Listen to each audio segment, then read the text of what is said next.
Very good morning to all of you. Good morning. Good morning. Esteemed Dr. Sarat Acharya, Chairman and Managing Director of NLC India Limited, our Honorable Chief Guest, Honorable Dr. Radha, Dean of Faculty of Social Sciences of Ljubljana University, the keynote speaker, Dr. Alexandra, Senior Professor of Sociology of Ljubljana University, our guest of honor, my own colleague, Dr. B.K. Das, on the dais. Of the dais, there are many important people. I would like to name Dr. S.K. Tamotia, the former Chairman and Managing Director of NALCO, who is currently heading one business school in Bhubaneswar. Professor R.S. Pradhan, Senior Professor of Tribhuvan University, Kathmandu, and founder of Unique Law College, Professor Pradhan. Dr. Narbahadur Bista, Professor and the founder of Unique Law College of Management in Kathmandu.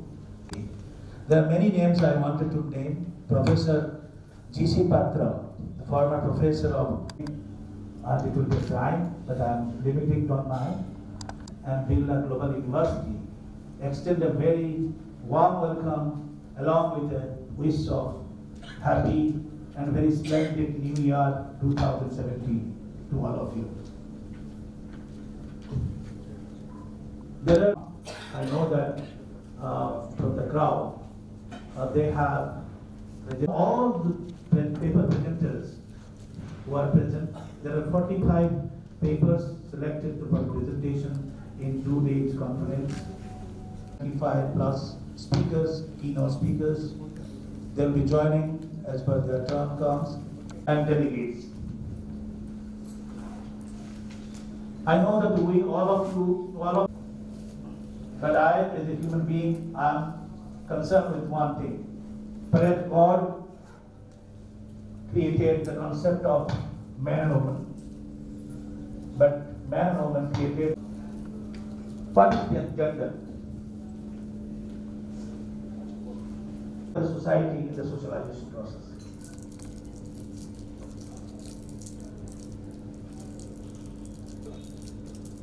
In the technology, the distance of places has become narrower, but the relationship, the gap between man and woman, our human beings. Perhaps that is the reason. Employment of man in organized sector ranges from about 12 to 32%. That of women is far below by another 20%. So how can we consider the gender equity in employment? Therefore, it's a big challenge for all of us. Of course, globally, this issue has been debated in many countries, but I do not know. For the information received given to me by many people after this theme was decided, that this perhaps may be the first time that we are having this theme for debate in India. Therefore, I compliment everybody who have contributed to this. Arya is a very good friend of BIMTECH and very good friend of mine. He has done a favor to me by not saying no anytime so far. Whenever I have invited for anything, he has said yes. And I must thank him and have a special pleasure in welcoming you, sir, to this August gathering. Dr. Radha is another friend.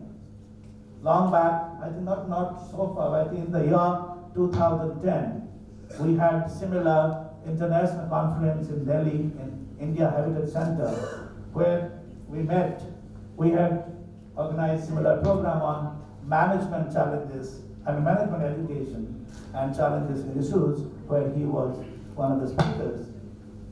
And he has also a habit of not saying no to me. Therefore, I have reason to thank him and again welcome him to this part of the country, which is, I think he's visiting first time to Bhubaneswar. Welcome to Bhubaneswar, and also welcome to this conference. Thank you, sir. Dr. Alexandra is a beautiful lady, no doubt to say, that in the morning, when we are discussing on gender, we should have proper representation of both man and woman. In the audience, I can find out proper representation. But I'm sorry, I couldn't find proper representation on the dais having equal number. But number doesn't matter, because one lady is enough, equal to 4 gentlemen. So, therefore, Dr. Alexander is welcome 4 times. And looking forward to the time here in Bhubaneswar, and looking forward to long-lasting relationship with Vivekananda Global University. I'm also given the task to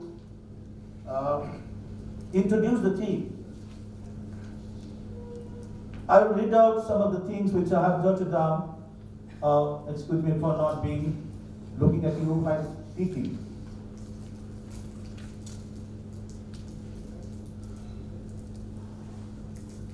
When our world feels ever smaller, yet its people often feel far apart. When challenges multiply, certainties shrink. When gender equality feels almost within our grasp and yet so far away, these are the times when it feels vital for us to come together and work together at a platform of a conference like this. Gender refers to the differentiation between the roles of man and woman, a socially constructed concept which is developed in a socialization process. The issue of gender equality has been widely discussed in philosophical literature and the mass media sources. In any democratic society, gender equality is considered to be an important moral principle that should be followed by all members of society. But in reality, globally, women are not given equal position, whether in the society, in the family, or in the workplace. Therefore, promoting gender equality at the workplace is not only the right thing to think, but a smart thing to do. A growing body of evidence shows that utilizing the skills and talent of both men and women is beneficial for enterprises and for society in general. According to the report of ILO, Bureau of Employers Activity, women's presence in the labor market is increasingly significant for economic growth and development at both national and enterprise levels. It seeks to demonstrate the benefits that enterprises stand to gain in recognizing and supporting women's talent. As women surpass men, as I told in case of Dr. Alexandra, in educational attainment in most regions, they represent an incredible talent pool and national resource. Women are running more business and consumer spending decisions and increasingly in their hands. I think all of you will agree that employment of women in service sector is much more than global in all countries. These realities often seem to be overlooked, even though there is an intensive search for the global talent and skill, as economies are based increasingly on knowledge and technology. The report shows that women still have to deal with a number of hurdles to reach positions as CEOs and company board members. While they have advanced in business and management, they continue to be shut out of higher level economic decisions making despite the last decade of activism to smash the glass ceiling. A wide array of initiatives challenging gender stereotypes, corporate cultures, and lack of measures to reconcile work and family responsibilities are being discussed, and the situation calls for a closer examination of the career paths of women and men to ensure that subtle gender biases are eliminated from the very first assignment.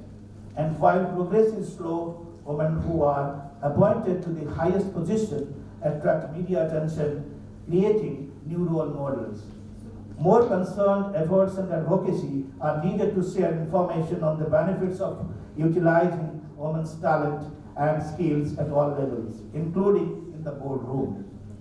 While many multinational companies are already on this track, a major challenge is to ensure that national firms, especially medium and large-sized firms, receive advice and tools on how to advance women and improve their business outcome. National employers organizations have a strategic and timely role to play as the business world is on the gasp of organizing how women's contributions to the economic decision making can make a positive differences to the bottom line and business performances. In this backdrop, the conference theme of gender and management issues and challenges is aptly chosen, which will be deliberated in 2 days, today and tomorrow, with in 5 technical sessions and 1 panel discussion session today in the afternoon. The sub-themes include the role of the first sub-theme, which will be deliberated in the technical session 1, is on role of women on board. Gender diversity on board is very critical to sustaining performance of the organization. Research shows that even in the developed country, the percentage of the women on board is very less. Only 14% in the European Union, 16% in the US. This sub-team intends to analyze the concept of glass ceiling in corporate world. There are many studies and surveys, but the gender diversity in the top management, the issues faced by them, the challenges they had, and the business impact of such diversity.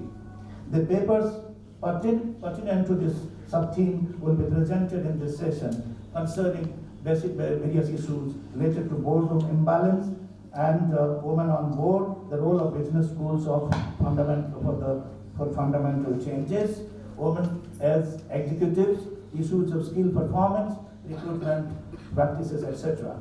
The second theme is on gender impact on managerial effectiveness, which will be deliberated in the afternoon, both in the post-lunch session.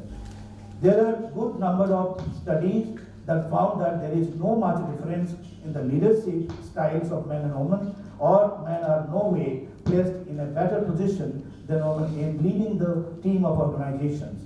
Men are still perceived to be more capable, acceptable, and preferred particularly for the managerial or leadership positions compared to women. This sub-team intends to address the issues through research papers. Here, I would like to leave a question for all the keynote speakers and chairpersons to deliberate on a question which I have researched for the last 5 years on effectiveness of women in managerial positions. Question is, you have to find out whether gender has got an impact on managerial effectiveness. This is the question number 1 I'm raising, which can be deliberated and found out whether gender has got any impact on the managerial effectiveness. So basic issues will be discussed in this session are women in leadership roles, moving from why to how, gender skills and competencies, issues and training and pay, competencies of women in public and private sector. The third technical session will be dealing with the subject of gender and productivity. The very stereotyping of gender gets reflected in the of men-women productivity, and the resulting consequences are their salary differences. Despite significant progress in female labor force participation over the past 25 years, pervasive and persistent gender differences remain in productivity and earning across different sectors and jobs. The results of the study, conducted in different sectors by many researchers across India and other countries, the cultures found that women are no way less productive than men in all positions. In fact, some findings suggest that women are more creative than men and equally productive. Their relationship with their subordinate and customers are more friendly than their male counterparts, particularly in service sector. This session intends to address the issues such as gender differences in productivity, like wage gap, life cycle stages, nature and work of other issues, impact of gender in productivity. The fourth technical session that will be deliberated tomorrow will be women entrepreneurship issues and challenges. This technique is one of the important traits of entrepreneurs. One of the long-held belief that and stereotyping belief that men are risk takers and women are not. But the findings of the empirical studies have proved that women are calculated risk takers when men are high risk takers. The social stigma that women are not suitable to be entrepreneurs is prevalent in all cultures. The reasons are many, maybe personal, like the traits such as the risk taking, or maybe the cultural, like values, or the kind of perception that people have in the society in different countries. The session will deliberate on the issues like financial and marketing constraints faced by women as entrepreneurs, and social and family constraints, training needs of women as entrepreneurs. The last technical session will be on women at workplace. The presence of women labor force necessitated and accompanied by other changes such as safety, restrictions of late night working hours, etc. On August 11, 2016, Rajya Sabha passed amendments to the Maternity Benefit Act 1951, increasing the period of maternity leave from 12 weeks to 26 weeks, which is over 6 months. Companies are also considering flexible work hours or work from home for women workers in many countries, including India. Such changes happen because of the women diversity in the top management only. The session will deliberate on the issues like work-life balance, organizational practices and use of technology for women safety, and regenerating values and building trust between genders. We will also have the panel discussion having panel members from different sectors, from metal, from power, from service sector, and also from people from Google, Infosys. All they will be participating and deliberate on how gender is managed in those sectors. So we will have a fantastic session in the afternoon. Before I conclude, I can just say that whatever may be another question I am raising, all the intellectuals present in this hall must deliberate in 2 days to find out one answer. Whether, another question, my question number 2, whether we should take gender or the competency of women as a determining factor for finding effectiveness of that lady in any role in organized and unorganized sector. The second question, whether we should take the competency or the gender as one of the determining factors. That with these, I would say that in society, men and women are inseparable entities, like two sides of the same coin. In organization, men and women workers are like two wheels of the same bicycle. I think it is the rider of the bicycle who should take care of both the wheels, not the wheels themselves. With these words, I take this opportunity once again to welcome all the people, dignitaries on the dais, off the dais, all my fellow delegates, my friends, my students, my colleagues, and I must thank two ladies here in my department, institute, Dr. Anuha, Ray, Dr. Archana, and from IT, J. Kiranmai, where you are. They are the people who have worked hard to make this conference possible. And the beautiful girls, boys standing here, they work day and night before vote of thanks is given at the end. I must thank them that they have made it possible that I am standing here to speak and welcome all of you. Once again, thank you very much for coming here and accepting our invitation. Thank you very much.